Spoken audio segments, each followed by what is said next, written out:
Speaker Nawe. This is Umgungundlovu DJ. We are back with another episode. Namhlanje siphethe uSiphiwe Sibiya oke wasebenza ku radio station iCapital 104 manje umsakazi Umgungundlovu FM and senje namhlanje simbize la sifuna ezoshare istory sakhe naye la nabantu baseMaritzburg about izinto azenzayo because zikhona izinto azenzayo beside ukuba umsakazi so nje uSiphiwe interview namhlanje kade sizama ukuthi sihlanganise. I think it's been a whole year zama ukumjaha indlela abhizi ngayo kuma event uphindele MC but ngeke ngikwazi ukutshela okuningi ngizokuzwa ngayo. So Siphiwe, welcome to Speaker Nawe. Kade sifisa ukukhuluma nawe, right? Thank you so much for inviting me, Unjante.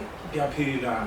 Yo, angikhona namanje sile sabenzakalile because kade sifisa ukwenza but silo sishithi zowenzeka. So siyabonga kakhulu ukuthi nje usimeme like. Oh, by the way guys, today we are coming live from Esprit, Escotville, and sibonga uSiphiwe nawe into sibonge noKhaye ukuthi sivulele namhlanje. So nje before siyakude nje ake siqale luvela kuphi uthando lweredio ngaka? Okay, kama lami nguSiphiwe Sibiya, hlala kwaMachibisa, but I'm born and bred la in Pietermaritzburg. My love for radio developed, I think, ngokukhula kwami to a big family that's engikhule kuyona. But it did planted kakhulu when I was at Nawe, studying at VUT. So there was a friend of mine who was in radio. It was a campus radio. Okay. So whenever we used to communicate, I said, please tune in, I'm on air. But my love for music in Bikona, but the radio developed when I was at the VAL. You know, I was one person when studying. I couldn't study without listening to your radio. So kakula, and it ended to where I am today. And mhlambe la usuna luthando lweredio mhlambe uqale ukuthi no nami yafisa uba khona mhlambe emsakazweni ukuthi no senothatha action man ukuthi nje mhlambe isho yokuqala usayikhumbula yaba khona noma mhlambe umuntu approacha uzofika radioweni. I remember everything, yes. I can tell ngakhumbula. Okay, after Level, I was doing electrical engineering eval. So you know when something is not there, when something is not yours, isn't that hlangana? So me and electrical engineering didn't end up well in the run of Nawe. So I came back to Maritzburg trying to find this Siphiwe Sibiya who's very passionate about e-radio. But I didn't know how do one do if ever I feel in emsakazweni. So I started asking myself, I think I was listening to Ubonang. I was like, really, how do they do? So I started doing my research. Luckily, there were 2 radio stations in Maritzburg. I started with Umgungundlovu radio. Back in the days, oh, yes. So I went there, I have no demo, I have no qualification, it's just me. I was asking, what can one do? I'm this tiny little Siphiwe Sibiya who's trying to figure out this career in radio. So what does one do when if you look radio? So they told me that I must come with a demo and they want qualifications. That alone took forever. Because I didn't have a qualification. Bearing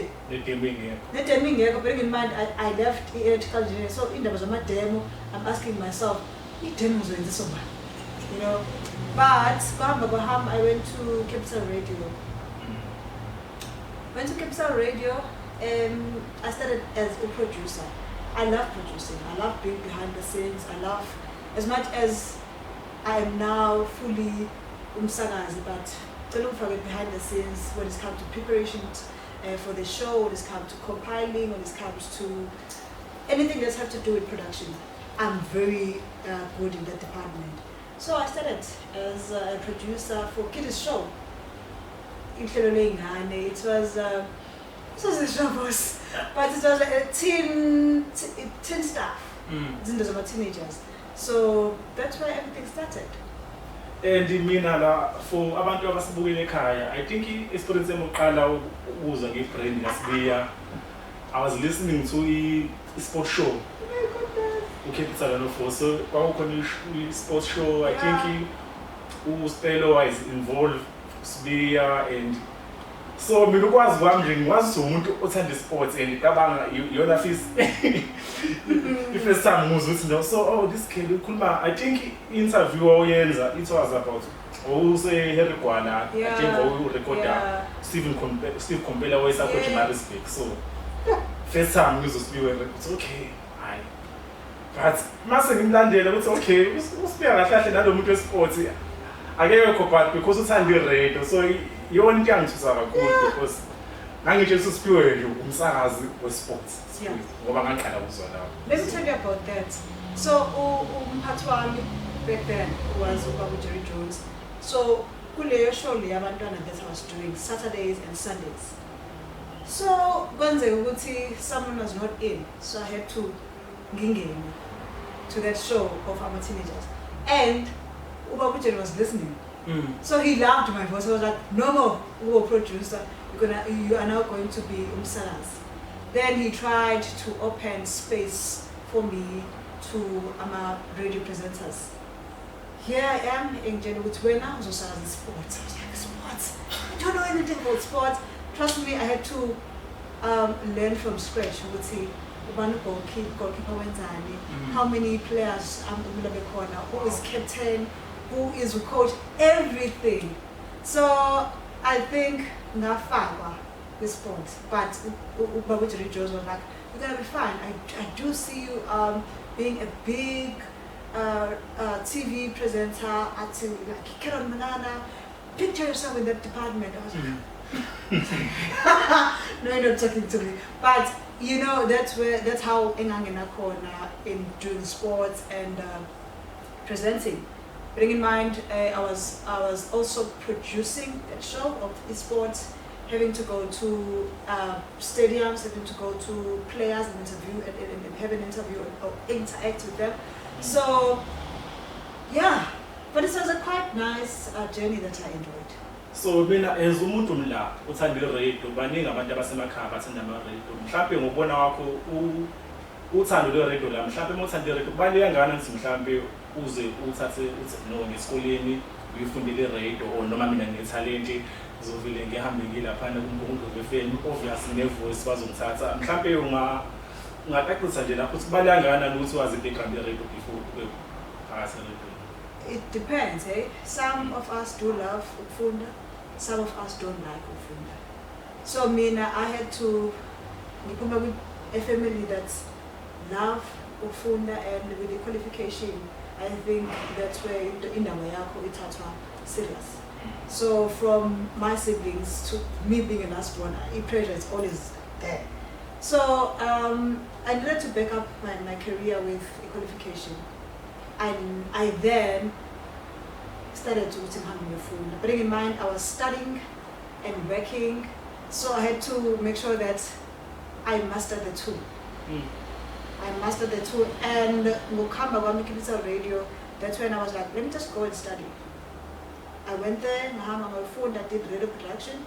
That alone went well because there was a time whereby I couldn't handle all two, so I needed to quit Umsebenzi, which was the one that I was doing at Gibson Radio, in order for me to fully focus to my career, to my studies, because I was doing so many modules. I think it was 26 in a year. So I was like, no, I was keep here, so I have to really focus to my studies. Bearing in mind, we were thinking the next 3 o'clock, I have to be straight, go to school. And then after school, I have to come back to work. So Zazinga, that time. But we'll have this cards, I have to multitask, Umgungundlovu, and also being food. Full time. Yeah. So la baningi abantu soba interviewile la mhlambe umuphi mhlambe interview yakho ngoba maningi sekangawezwa nami akho mhlambe local artists yaseMaritzburg mhlambe umsakazi or even ama MEC ngoba ngibona ngathi amaningi uclose nawo so mhlambe nje i-best interview yakho mhlambe yiphi nje since waqala radio. To come back to that question, it's very important to this career that one is doing. It's very important. I think more food like you are not saying so it's okay for food. coming back to this question of yours, Sibiya, I once interviewed Sibiya. I was still working at Capital Radio. He did mention something that I respect in that I always remind myself about. He said, in life, you must respect a mic as a radio presenter or as a radio personality. I didn't understand, matey, respect the mic. I was like, what do you mean? I'd say, you must respect the mic. What do I mean about that? You must respect abantu who take time. It's catching a and listen to you. So you are where you are as umsakazi because of loyo muntu who take time and tune into your show. So it's really not about you. The fact that you are not okay, you're going through some emotional breakdown or maybe break up,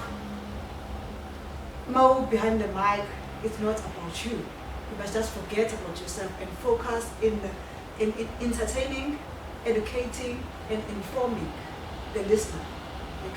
So you must respect the mic. It's not about you.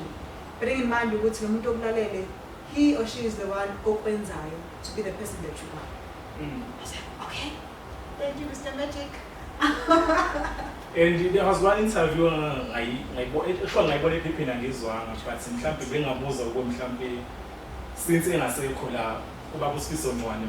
was that interview? Oh, goodness. Oh, yeah. Hey. Oh, that interview was big.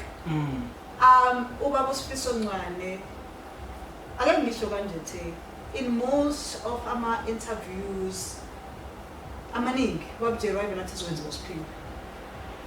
me panicking of interview who have been in the industry for some time. Okay, the SimpleSphiwe was big. Dude, oh my goodness. Where's the keeper? Kulungi. Yes.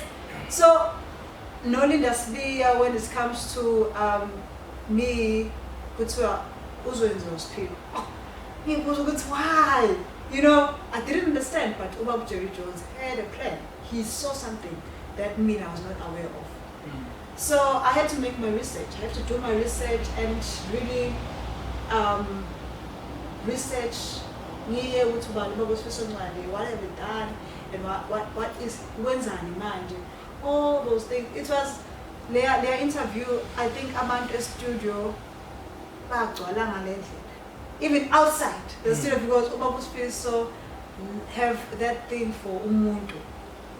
So it was quite scary for me because yeah, but he wanted to calm me down, and he really did enjoy the interview. We even took a picture. He signed my T-shirt. We exchanged numbers. So it really did break my heart to know that Namhlanje in 2020 is over. Because after the interview, maybe after a few months, yeah, he passed on. Yeah. So interview, I was just putting this on record because okay. Yeah, and there's big things this year. Now I was shocked, like, okay, I wonder what's that? Social media and SimpleSphiwe nominated for South African Radio Awards, isho yakhe ngivumele ngiqeduse now. Mhlambe uthola indaba lezi okuphi noma wathola isikhathi esinganani because ngiyazi ngisebe une lockdown, so information ifly late kwezinye indawo because I think it was during lockdown le serious. Yeah. And then boom, indaba enkulu ngafu Umgungundlovu FM nje wonke i-community nje yaseMaritzburg because angikhumbuli mhlambe. Yeah. Sithola lo nomination. I feel like crying, yes. Because I remember last year, I always say this to Umgungundlovu, what did you apply for South African Radio Awards? So last year it happened that I was very busy with a community project, Life After Matric, working with the library, and other projects that I push for myself. So, ngibone indaba yama Radio Awards. And then I my best friend Dushata was like, I want this. There was a awards. And it was towards April, if not mistaken. Lama Awards last year. So I was like, I want this. I do see myself ending Zoitola. You long apply, jam. It was very hard, I won't lie. It was very hard because there's a lot of admin that has to be done when applying. Luckily, Usiswa Kona, who was helping me ONCs to apply, he was very patient with me. He was very, very much patient. So my son is in Dozami, knowing that Umgungundlovu and Pietermaritzburg, it is a musical show. There is no talks in between like Kandena. It's all about producing good music, you relaxing, me deliver. Specific you know, music. Yeah. Not just. Yeah. So, we apply. Me, Christian Fingers, was like, I trust God that this thing is going to take. After my results, it was towards Feb, towards the end of Feb to March. I was very scared. I was so excited. I'm with social media, hey. And I'm a final result of a South African radio award because I'm on Facebook. If there's one thing I think in Isaba is to get my results. Then I'm planned. Even from primary, high school, tertiary, but getting my results, I fear to go and check. So, besides Jimmy Nigemanj, look, let me just check. It's Cumberland down. Me check. I'm check under. I'm a community radio, and I'm under a music show. I'm check a lab. Umgungundlovu, give me. Oh no! I was like, my goodness. I couldn't believe. In South Africa, even Nama radio, Nama commercial radio stations, even SimpleSphiwe. So we were quite a lot. Lab. I was like, God, what's that? Is this for real? Am I dreaming or what? But I was very excited. I couldn't express my feelings army getting the right when it comes to me being asked to go to Kwanzinjani. Tell us about this radio, South African Radio Awards. Why are you nominated? You know, so to me, it did show with SimpleSphiwe you are doing something, and your work is being noticed now because who nominates for something big, you know. So yeah, man, I'm quite proud. With 2020, I did get that integration. The previous year, which I won it, then 2020. And I think speak. So you know, cool for seeing. And for music, especially the show, I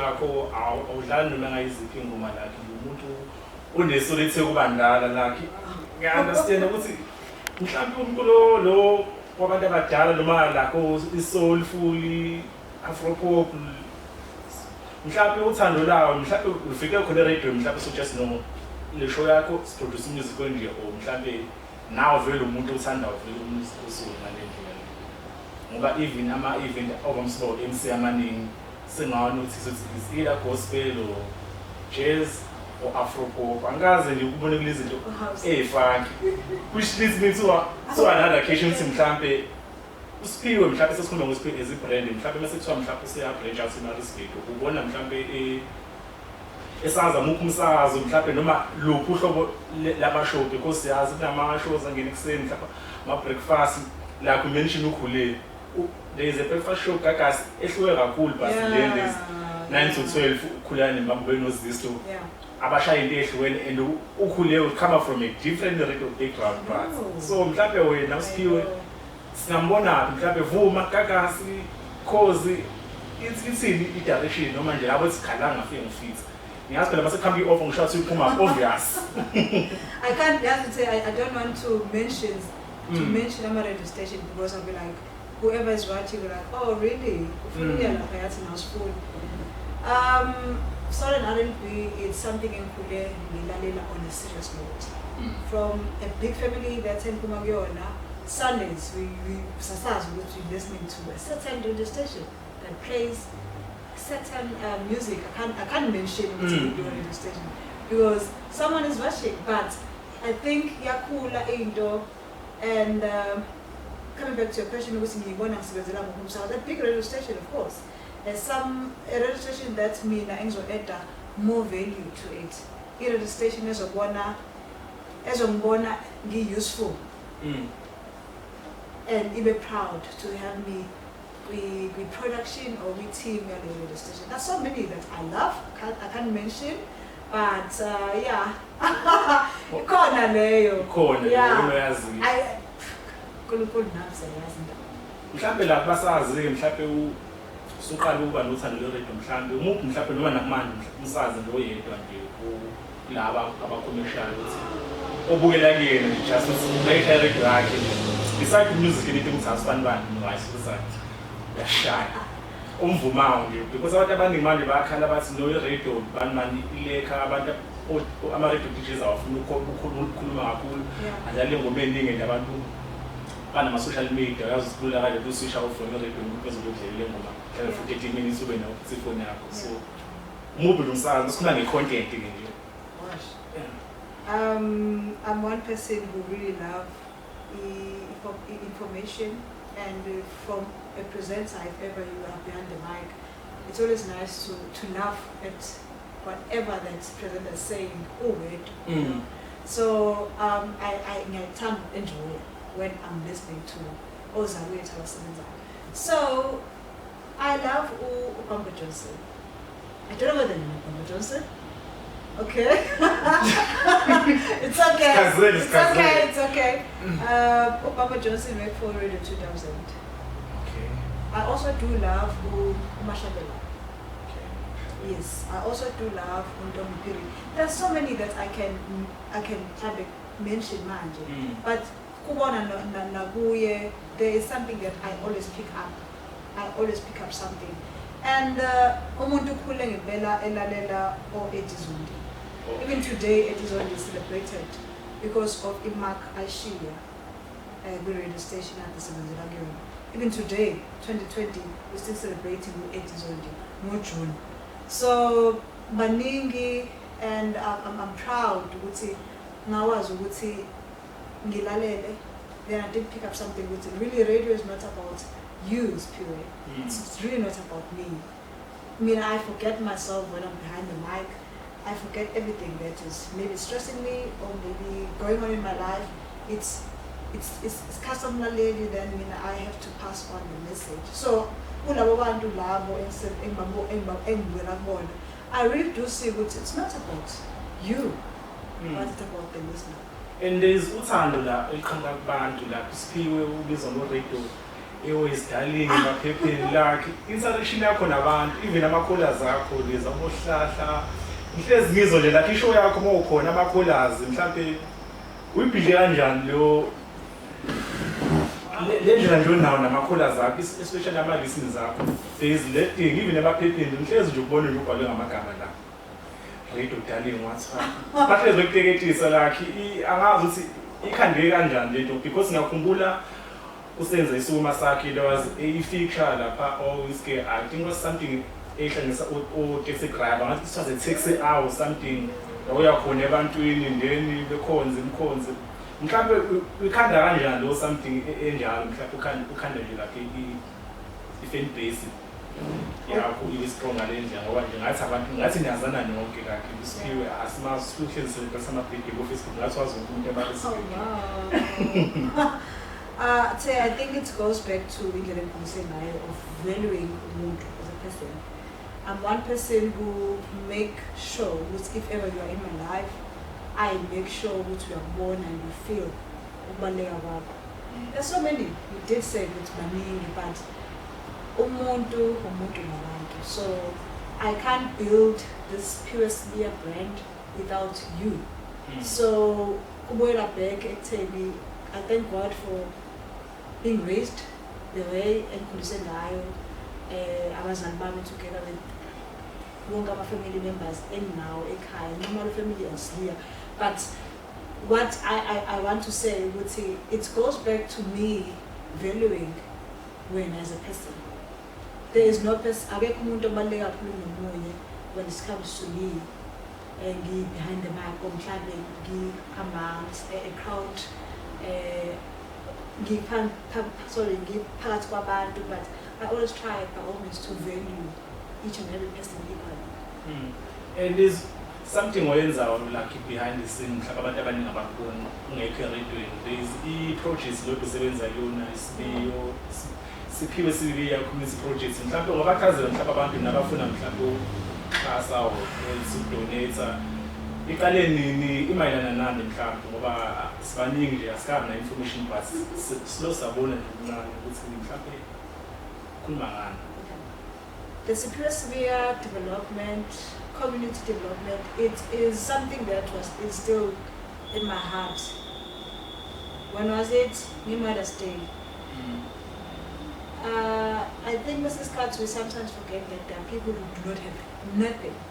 I mean, I can change knowledge in Fagenye and then another is in Kasulo. There is someone who do not have anything. So I did like one thing that was within one young, which you know what, let me just give back to the community. I'm one person with a big heart for the community, and there's so many projects that one has done and such a wonderful. So I started collecting the donator clothes to those people abangeko privileged like you and me.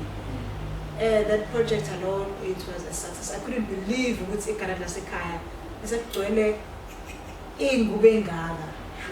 because of one action that one took, okay, fine, this is what I'm doing. Then the echo nayo yangenelela with raising the volume when it comes to donating and giving back to the community. And it was boom, everyone knows that each and every time there was a person that I want to donate. Please call donation. You know, when are you coming to pick up the clothes?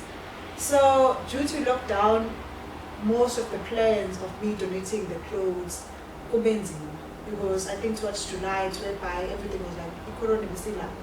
So now waiting. I'm patiently waiting for a perfect date that things will donate but I'm truly grateful to each and everyone who did contribute towards the project, and it's also it's going to be a yearly thing that SimpleSphiwe is going to do for the community of Pietermaritzburg. So losikubona makusekhona nathi mhlambe sibone amakhwala singakelela khona. Mhlambe Siphiwe la njengabasakazi kuyenzeka ukuthi ube nenkinga epersonally mhlambe bese kumele uphinde emsebenzini eRadio laphana thina sabalaleli silindele seminage mhlambe uhlukanisa kanjani mhlambe impilo yakho epersonal nalempilo yaseRadio uma ufika eRadio ube lo SimpleSphiwe simazile uhlezi ejabule mhlambe uhlukanisa kanjani nalokho mhlambe abanye basakazi mhlambe bakhona abanye aba-emotional kakhulu abahluleka mhlambe yi-advice ongabanika yona. I won't lie to you, I'm a very sensitive person. I cry a lot. I really do break down now, and wish I do not want to see myself behind the bike. I just want to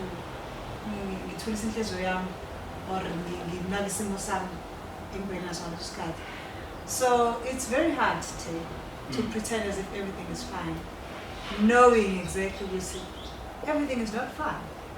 For me, as SimpleSphiwe who plays the slow jam, so having to press on the mic and be this person who's gonna give hope to you, knowing that I am suffering, it's very hard. But because of the career that one is doing or at, I've learned to pretend. I've learned to live in below SimpleSphiwe, don't show your feelings, it's not about you. Of which is painful. Sometimes you do is to say and say it out loud via the mic, like I'm not okay. This is what is going on, this is what is happening. But because umuntu who is expected, because there's so many expectations, so I'm expected to be the SimpleSphiwe that we're not. Because now in Tampa we are going through some trials and tribulations. So I can't add kuleos and kingas. It's very hard, I won't lie. But me, I've learned to pretend and say I'm fine. Of which I'm not. I always try to hide my feelings. And that alone is in Limazile somehow. I won't lie, because ama feelings wami sengiwafihle ngale ndlela ukuthi noma ngihleli nabantu engibaziyo, they can't even tell ukuthi I am not okay. I can only raise up mhlambe or cry mase sengingedwa. You know, so it's quite hard, I won't lie. That's a profession, you know, your profession in Kanga yeah. challenges are cool. Yeah. So it's very, very hard, I won't lie. I won't go mad, I'm trying to hold my tears, but it's very hard. But you get used to the process, and then and yeah, you master it. So mhlambe uSiphiwe in 5 years mhlambe ubone laphi njengomsakazi? uSiphiwe Sibiya in 5 years we want to sebenzela for a bigger radio station. I'm not saying community radio station are like no, that's where the start is. So a bigger radio station, I do see growth where I'm in Bilo. I also do see uSiphiwe Sibiya having an academy, because I love giving knowledge to umuntu who really do wish to be a radio presenter once but futhi I also do see myself owning my businesses, because I believe if ever we radio media, you can't really do it anymore. Because you are exposed to a lot of people. I know, and exposed to a lot of things, eh? So there's a lot. I do see working for a bigger radio station, do see myself working for a bigger radio station. I also do see myself having my own academy for you guys. Oh yeah, yes. To that academy. And I also do see Siphiwe branching into the business world. Yeah. So now speaker nowadays, a funny game just idlalayo lana ibizwa ngokuthi ujola nobani. So basically so sikhuluma ngama celebrities. Oh yeah. Good. On the same career lo so ngesilo sikubuza aba music wena umuntu we radio, so nje sokubuza nje ngabakhona. So qala ngomsakazo yethu uthando or big 5 FM, so khona wenzeka ke, but still ukusakaza ethi simthanda uThabo. So uThabo uthi uthando uthabeze joya noba. The last time I checked, bengathi uthandana no Shabalala. Ubani Shabalala? Gosh, he was working for Selima Tunzi. Oh, Lunga Shabalala. Yes, okay. Bengathi. That is correct. Bengakulindele ukuthi usolele. Yeah. Uhlala somewhere here. Yeah. So, PMP. Okay. Yeah. Next question. For I think give away lula kakhulu because sebahlukana phansi. So bad boy T beshade nobani. So bobabili bese radio. So bangazi le question angazi ukuthi mhlawumbe radio. Your favorite person? Unathi. So wethanda uNathi, so they separated. Nalo futhi correct ngathi give it a week ke namhlanje. So lo muntu strong kakhulu. Okay, last question ke mhlawumbe siyenze le trick. uSiphiwe ujola nobani? Mhlawumbe asazi mhlawumbe mhlawumbe umsakazi. Can we pass? Is it possible for us to pass the question? Nobody can imagine phela ungasikhazi manje sindlule phela. No. I'm one person who does not reveal. Kodwa I guess sithi mhlawumbe uSiphiwe nje mhlawumbe usingile noma uSiphiwe unawo umuntu. Asidingi PR answer. I can't answer that question. No, I can't answer that question, but all you need to know, I'm a very loving person. I love. And I truly do protect what's mine. Should it be that I'm now? Because I'm still going to protect us. It's not in the bank, it's an organization. So all the public figure and you're working down. Yeah. All you need to know about me is my career, my family, my friends. Love life belongs to me. So uSiphiwe mhlawumbe nje abantu basemakhaya social media. Bamthola laphi nje since uyohlezi umuntu usendaweni eningi ehlukene mhlawumbe bangacheck up abantu ukulandela movement yakho. Social media, Siphiwe Sibiya, Instagram, SimpleSphiwe, and Twitter, But I'm one person who always try to avail herself to the community and say, no, I can't. They are too low for me. They are too up for me. No, I'm one person only. So if you want me, you can holler at me, then I'll be there. And like my event in Champe, my big phone, same thing, so that I on social media because uSiphiwe ayemsazi kuphela uMC waseMaritzburg nje especially mawuzoshaya ama event cooperative event serious ngempela ufuna umuntu opening prayer bani une church background uyelo uphetha konke esontweni yonke indawo so ma social media so nje thina sespeaker nawe besifuna nje sibe nawe because ngisho ngathiwa sekenza mhlawumbe washare Maritzburg siyayidinga something njengalezo ohlala ikhona because le interview izoba khona ku YouTube ibe khona ku Facebook everywhere and izohlala kanjalo so even after 20 years mhlawumbe uSiphiwe seningane seshadile Can't wait.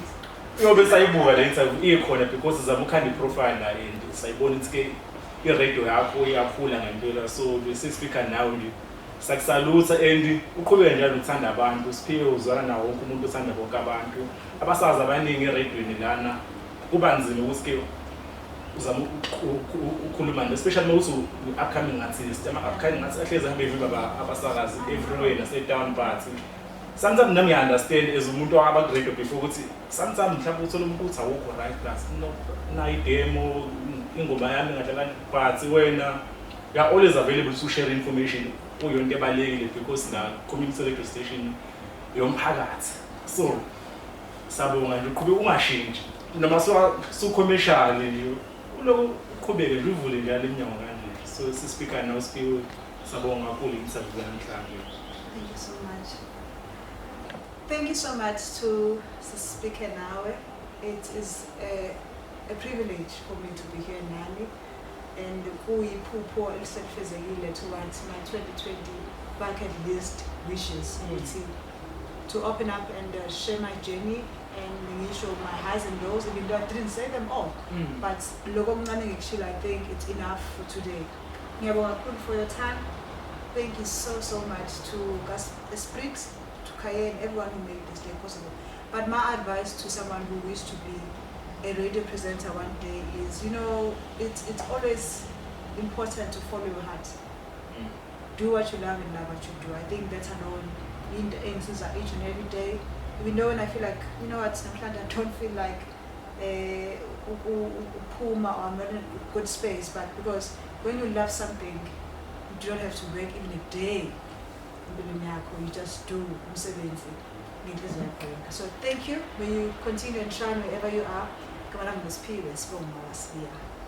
Thanks. That's a wrap.